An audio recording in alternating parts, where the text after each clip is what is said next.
exercise, because the existence of the past data, trade data, is very important. We tried to do it, take a secondary route or a different alternative route, trying to understand what is the Pakistani's import structure. And from there, whether we can get an idea that what actually India can export. This is one way we can go forward. Another way is basically to understand Pakistani's automobile policies, which Bakar has touched upon, that whether that automobile policy was really significant in developing the automobile industry in Pakistan, or it has created certain vacuum within the industry, and that's why this fear was very much there. So these two answer my presentations will be around these two things. Now when you look at the Pakistani industry, this was the good time. Every Pakistani manufacturer says that around 2006-07. But from then the overall production level has gone down, but it has stabilized somewhere around 120,000 per vehicle.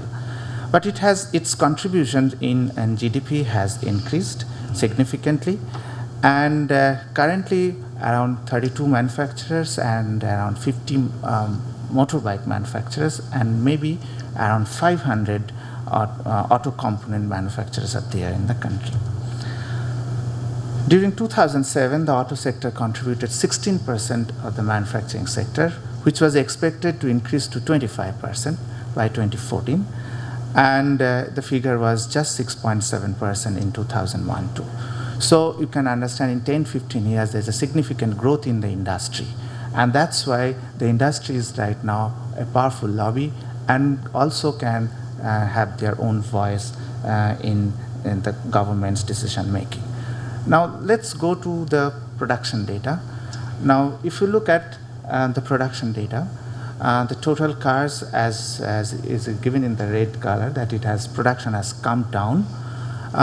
Now in terms of the growth rate calculations, I have not taken the 2007-8 because the number is very high. But if you carefully look at, in most of the cases, there is a growth which is especially in passenger car segment for 1300 cc and above.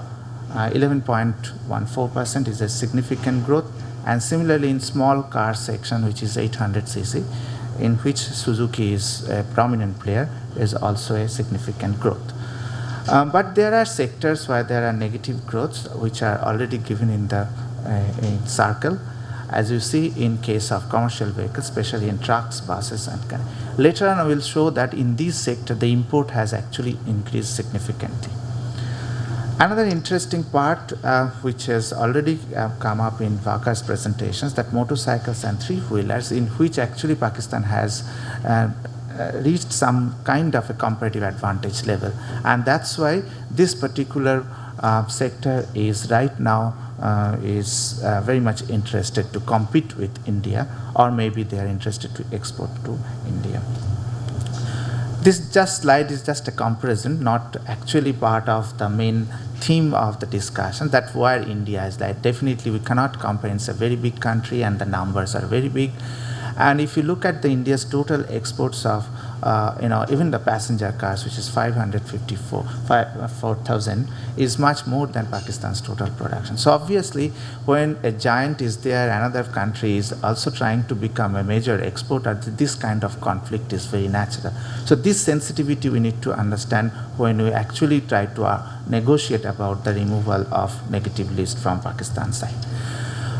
Now, Pakistan's automobile policy, where we find a major lacuna, is the main policy of what we called a deletion program.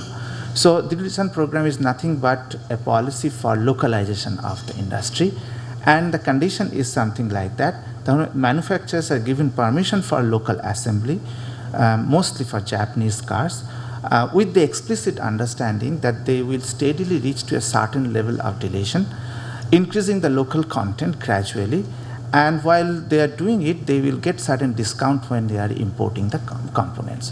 In case they are not able to do it, there is also a punishment. Okay. Now, whether the punishment has been followed properly and whether the reward has been followed properly, there lies the main issue. Now, when you look at that, there is a condition which is written in their SROs 656, 693s, all these, that there is a Annex A. Now, Annex A are the kind of activities which the assemblers need to do it in Pakistan. Now, if you carefully look at this table which I constructed from the entire Annex, which is a big document, that the kind of components and the kind of machineries they wanted to get it an in-house production systems like body welding, body paint. This is the kind of case, as well as the final assembly. But if you come to tractors and motorcycles, you will find out that there is engine assembly is also an important issue, which was not there in the cars and LCVs. So Elsa might correct me if I am wrong in this particular, because this slide is created from a long document of Annex A. Okay. Now, interestingly, Pakistan has shifted from this kind of deletion concept to another concept called tariff-based systems. In case of tariff-based systems, I mean the companies are free to import, but with a higher duty and the lower duty kind of things. Now, when we're interacting with PAPAM, we found out that the deletion level or the localization level is very high in case of motorcycles or three-wheelers also, which is around 95%. But it is not so much in case of cars. Okay, it is still less than 70%. Now, there is not much of a detailed study in these deletion programs. So I found out one good article which is trying to find out the issue related to the deletion programs and how much of the overall machineries and the complex machineries are actually currently being produced in Pakistan. Now, here there are the three major players in the passenger vehicles. Toyota in the name of Indus Motor, Suzuki is Park Suzuki, and Honda. Now, if you look at this, in case of Suzuki's, the deletion level has reached 65%, which is mostly because of their smaller car version, 800cc version, which is Suzuki Meiran, which is just like our Maruti 800. Okay. But if you look on the right side of the diagram, and how much of this 65% on an average are the complex machineries. Now, complex machinery part is 25%. Look at the Honda figures, which is very low. So that means despite having a deletion programs, the companies are not at the same level of localizations. Some companies have higher localizations, some companies have lower localizations.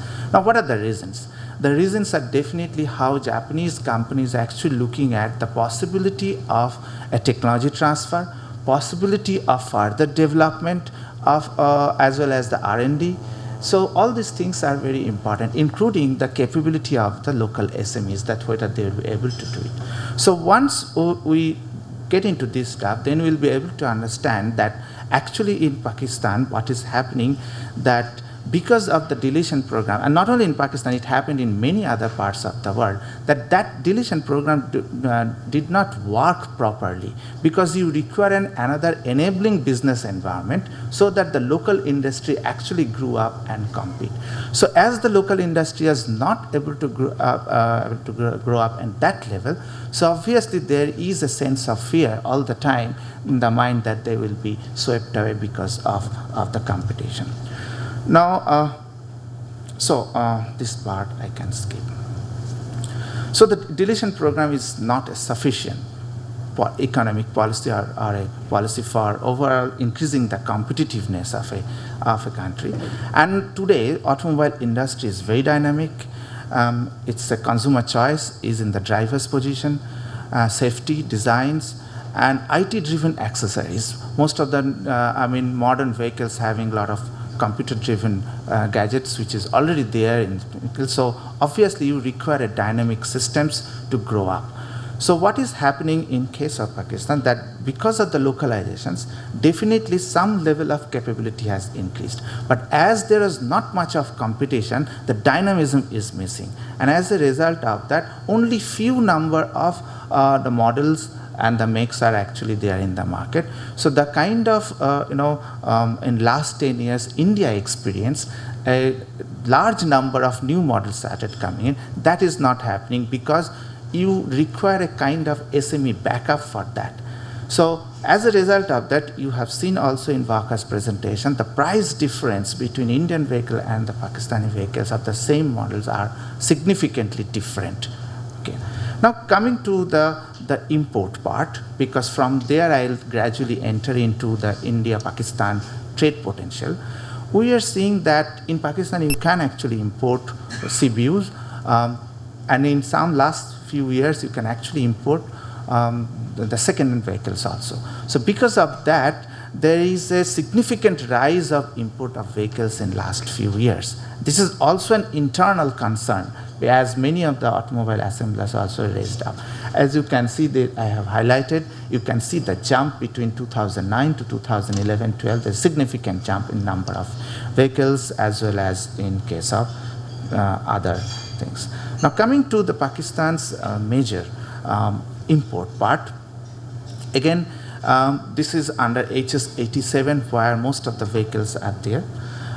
So we are seeing that in some cases the growths were very high, and the shares and the growth are kept side by side so that we can easily understand where actually import share is high as well as the growth is also high.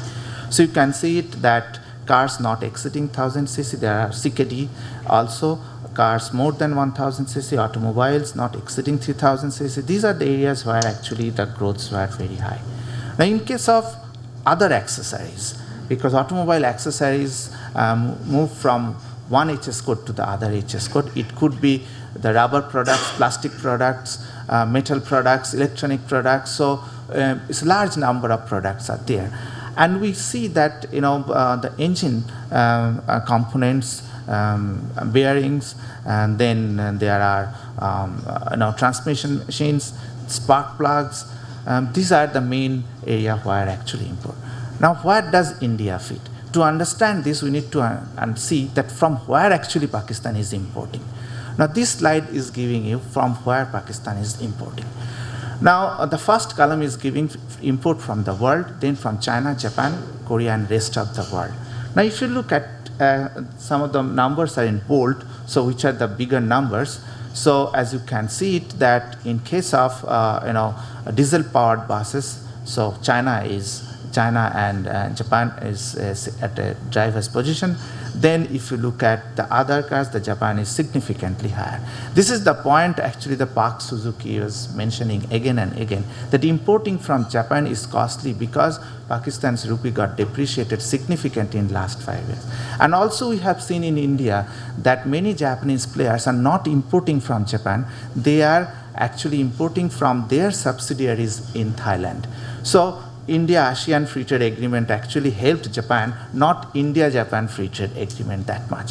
So we can see the similar thing in case of auto components, when you see that Thailand actually is one of the major players from where actually Pakistan is importing engines.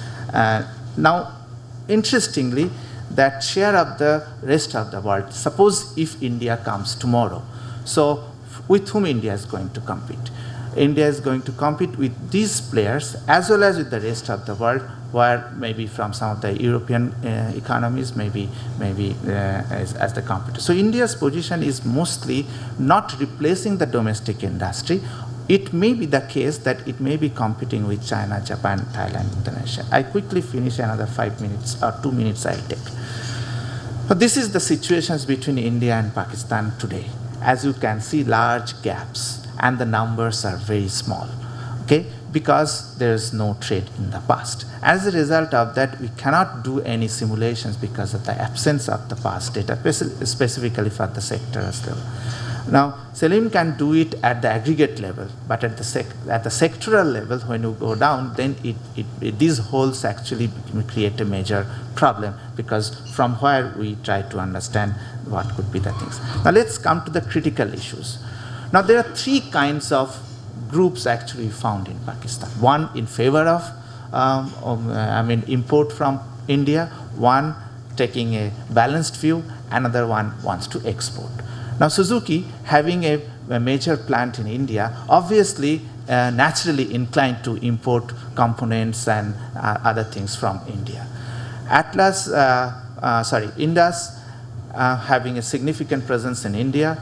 Now, Toyota has a joint venture with Kirloskar, which is making the transmissions, the gearbox hub for their world productions. And Pakistan also, Toyota has some level of productions level. As we have seen that Toyota's productions level for bigger cars in Pakistan actually higher.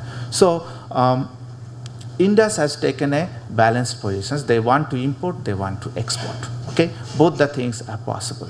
On the other hand, Atlas Honda, which is the primary producers or the main producers for the motorcycles, they are more interested to exports. Now, let's come to the Suzuki's view or the overall import, that the same cultural, same kind of a subcontinent. So obviously same culture. So obviously you do not need to have another R&D to introduce new car in Pakistan. So obviously the car price will go down if Suzuki is able to import. But in case, and also when you buy it from another Japanese from India vis-a-vis Thailand and Japan, obviously the cost will be zero. Now, in case of the most important thing, which I find that in case of Atlas, that their main concern is the motorcycle standards or the emission standards for motorcycles and two-wheeler. There's a constant, showing up of concern in case of the motorcycle emission standards. India's motorcycle emission standards is very unique. It has basically a combination of hydrocarbon as well as nitrogen oxides. You need to have a joint emissions level, one. Second one is India's test drive cycle is different, which we call IDC, Indian drive cycle, which is different from WMTC, which is World Motorcycle Testing Cycle. So obviously, as it is different, so obviously this is the concern that they are not able to adhere to the standards. But just when I was looking into the issues, that we have found that there is a process has started. Now WMTC has become optional now in India, and maybe in another 1 year, 1.5 years, that WMTC and IDC might converge. So obviously, if Atlas Honda wants to export, they must prepare themselves for exporting, because in India we can compete easily with if the competitive advantage is really achieved. Another particular issue we have found is about the tractors. They are interested to export in India, but the homologations and other concerns is an issue. In case of FDI, as it was mentioned in the earlier presentation, for HCV sections, Pakistan is interested to get more FDI from things. Now, last part, in case of concern that if all the negative list, products have gone into MFN, then India will have another advantage to export to Pakistan through SAFTA route, in which most of the cases the duty is 5%. We have done the analysis and we have found that out of 385 goods, only 54 in numbers, which is just 14%, which are not there in the SAFTA sensitive list. All other products are in SAFTA sensitive list. Now, the kind of products which are not there in the SAFTA sensitive list, if I go there, is it the position that India will be able to export? Now, if you look at in this case, in case of HS87, there are 10 such products. And in case of HS90, there are 7 such products. Now, what are those products? I've just named few, found out few of them, like cash carrying vehicles, carriages for disabled persons, saddles, engine components. So these are relatively smaller market as compared to passenger vehicles. So obviously, even when the goods are not there in the sensitive list of SAFTA, the fear is largely not true. My last slide, that what actually we should do. One of the most important things which actually Indus Motor has raised, that there is a possibility of a production network, that in some components Pakistan is stronger, in some components India is stronger. There's a large market we have seen in the earlier presentations where both India and Pakistan are actually exporting, which is including other South Asian countries, or African countries, or Central Asia, or CIS countries. Now, all those countries are close from this subcontinent. So if we are able to achieve a further economies of scale or further cost reductions through the collaborations, so why not? So I think the fear for MFN, bringing negative list, converting into MFN is largely not true. But this should not stop the further collaborations in terms of investment. Thank you very much.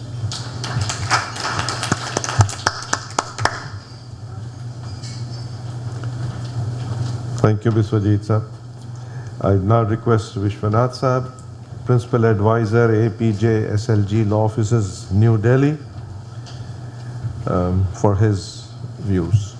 So I would not get into some of those thoughts which I think Biswajit has talked about in terms of what are the issues there and what Waqar Ahmed Saab has also talked about in his presentation. But maybe do a slightly short way of looking at what exactly are the issues and how could we take this Indo-Pak trade in terms of auto forward. But for doing that, I think something which I would like to start with is to say that I think we are covering two different segments in this whole concept of auto. We have the components on one side and the automobiles on the other. And I think the story on both sides are completely different from each other. In terms of auto components, I mean, I would speak more from an Indian perspective. I would say that we have been reasonably